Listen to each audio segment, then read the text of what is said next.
आज मैं आपको रिसर्च एप्टीट्यूड का नेक्स्ट पार्ट कराऊंगी। ये मैं आपको NTA NET exam paper 1 complete course available कराऊंगी इस चैनल पर, एंड पेपर 2 हम कॉमर्स का कंप्लीट करेंगे। आइए अब हम स्टार्ट करते हैं हमारा आज का नेक्स्ट टॉपिक, और जो कि है रिसर्च एथिक्स किसे हम कहते हैं। सबसे पहले आता है एथिक्स का मतलब क्या होता है कि नीति शास्त्र, यानी कि रिसर्च के अंदर हम किस टाइप की जो चीजें हैं वो फॉलो करेंगे, क्या हमें फॉलो करना चाहिए, क्या हमें नहीं फॉलो करना चाहिए, किस तरीके से हमारे रूल्स एंड रेगुलेशन होने चाहिए, उसके ऊपर हम डिस्कस करेंगे। सबसे पहले आता है एथिक्स का मतलब क्या होता है। एथिक्स जो होता है वो एक प्रिंसिपल्स होते हैं, गाइडलाइंस होती है जो कि एक रिसर्चर को फॉलो करना चाहिए जब वो क्या कर रहा है, रिसर्च वर्क कर रहा है। तो ethics are what a researcher ought to do, एक रिसर्चर को क्या काम करना चाहिए, एंड व्हाट ही और शी शुड नो, और क्या उसको नहीं करना चाहिए। ये हमें कहाँ से पता चलता है, हमारे एथिक्स से पता चलता है कि यानी कि मैं एज ए रिसर्चर मुझे क्या फॉलो करना चाहिए और क्या मुझे नहीं करना चाहिए। जब मैं रिसर्च वर्क कर रही हूँ उस चीज के बारे में हमें कौन बताएगा, हमारे रिसर्च एथिक्स बताते हैं। रिसर्च एथिक्स क्या होता है, ये प्रिंसिपल्स होते हैं और गाइडलाइंस होती हैं that help us to uphold the things we value, यानी कि ये एक तरीके से प्रिंसिपल्स है, गाइडलाइंस है।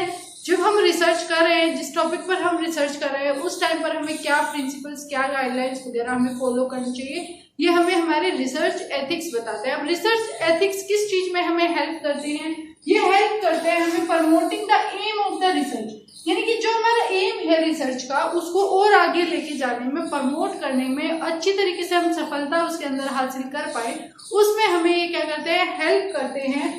It help in building public sport, और साथ के साथ ये पब्लिक स्पोर्ट के अंदर भी हमें मदद करते हैं कि पब्लिकली कोई जो है, मतलब हम अगर काम कर रहे हैं तो जो हमारी पब्लिक होती है वो भी हमें सपोर्ट दे, हमारा सहारा दे हमें, मतलब कि जब हम रिसर्च वर्क कर रहे हैं। अब यहाँ पर सपोर्ट का मतलब क्या है कि जैसे कि एक रिसर्चर होता है, वो रिसर्च करने गया और वो जो रिसर्चर है वो मिसबिहेव कर रहा है, जो हमारे जो भी मतलब कि जिनसे हम डाटा कलेक्ट कर रहे हैं, जिनसे हमें क्या है, जो हमारे पार्टिसिपेंट है उस रिसर्च में, उनसे वो क्या काम कर रहा है कि वो मिसबिहेव कर रहा है। तो उस केस के अंदर क्या होगा, जब नेक्स्ट रिसर्चर जाएगा तो लोग क्या सोचेंगे कि ये भी ऐसे ही मिसबिहेव करेगा।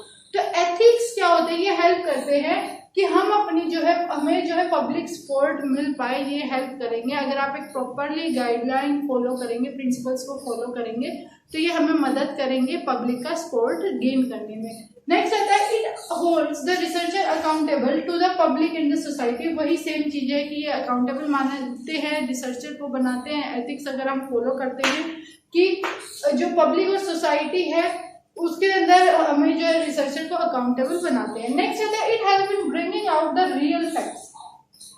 जब भी आप रिसर्च जो है एथिकल वे से करेंगे तो हम रियल फैक्ट पे पहुंच पाएंगे, यानी कि हम रियलिटी को जान पाएंगे। अब होता है कि रिसर्च है, जैसे कि मेरे को 100 बच्चों के ऊपर रिसर्च करना है। अब मैं क्या करती हूँ, उन 100 बच्चों को टॉफी चॉकलेट देती हूँ और उनसे क्या उनकी इंफॉर्मेशन ले लेती हूँ, ये मैंने काम किया। अब जो बच्चे ने लालच में आके जो मेरे को इंफॉर्मेशन दी है वो क्या मेरी सही होगी, नहीं होगी। तो इसीलिए एथिक्स जो होंगे वो हमारे क्या होंगे, रियल फैक्ट को ब्रिंग आउट करेंगे, यानी कि बाहर निकाल कर लाएंगे अगर हम उसको अच्छी तरीके से रिसर्च के अंदर अप्लाई करें। यानी कि हम अगर एथिक्स को फॉलो करेंगे तो हमारा रिसर्च जो होगा, वर्क जो होगा, वो एक तरीके से रियल फैक्ट्स के ऊपर बेस होगा। उसके अलावा आता है हमारे मेथड्स एंड अप्रोचेस दिए गए हैं रिसर्च एथिक्स के। फर्स्ट आता है डिनोटोलॉजिकल अप्रोच। इसके अंदर क्या होता है, use of universal code in making ethical decision. जब आप एथिकल डिसीजन लेंगे, कोई भी आप डिसीजन लेने वाले हैं एथिक्स से रिलेटेड रिसर्च वर्क में, तो आप क्या करेंगे, यूनिवर्सल कोड को अप्लाई करेंगे, यानी कि जो पूरे विश्व में यूज हो रही है, पूरे विश्व में, पूरे संसार में जो चीजें यूज हो रही है, आप उनको ध्यान में रखेंगे और उसके अकॉर्डिंग अपने एथिक्स को सेट करेंगे। नेक्स्ट आता है हमारा एथिकल स्पेक्टिज्म अप्रोच। अब इसके अंदर क्या होता है, इसके अंदर हम पूरे यूनिवर्स को इंक्लूड नहीं करेंगे, यहाँ पर हम जो है रिलेटिविज्म के ऊपर चर्चा करेंगे, यानी कि रिलेटिविज्म यानी कि जो चीजें हमसे रिलेट कर रही हैं हमारे रिसर्च वर्क से, हम उनके अकॉर्डिंग हमारे एथिक्स वगैरह के रिगार्डिंग डिसीजन लेंगे। Next one is utilitarianism approach. इसके अंदर क्या होता है, डिसीजन जो होंगे ना एथिक्स के रिगार्डिंग, वो किसके बेस पर लिए जाएंगे, वो बेस्ड होंगे examination and comparison of cost and benefit, यानी कि हम एग्जामिनेशन करेंगे फिर हम कंपैरिजन करेंगे कॉस्ट और बेनिफिट कि एक रिसर्च से हमें कितना बेनिफिट मिल रहा है, क्या उसकी कॉस्ट है और कितनी लागत आ रही है और कितने हमें फायदे मिल रहे हैं, उसके ऊपर हमारे जो है एथिक्स के डिसीजन रिलाई करेंगे। यानी कि एथिक्स के डिसीजन के लिए हमारे 3 मेथड हैं, 3 अप्रोचेज है। डिनोटोलॉजिकल यानी कि हम जहाँ पर यूज ऑफ यूनिवर्सल का करेंगे कोड का। नेक्स्ट आता है एथिकल स्पेक्ट्रिज्म, यहाँ पर हम स्टैंडर्ड्स आर नॉट यूनिवर्सल, यहाँ पर हम रिलेटिविज्म की बात करेंगे जो रिलेट कर रहे होंगे।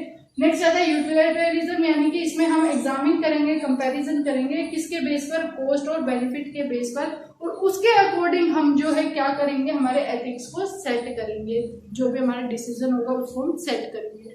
अगर आपको इसमें कोई भी डाउट है तो कमेंट में जरूर पूछें एंड थैंक्स फॉर वॉचिंग।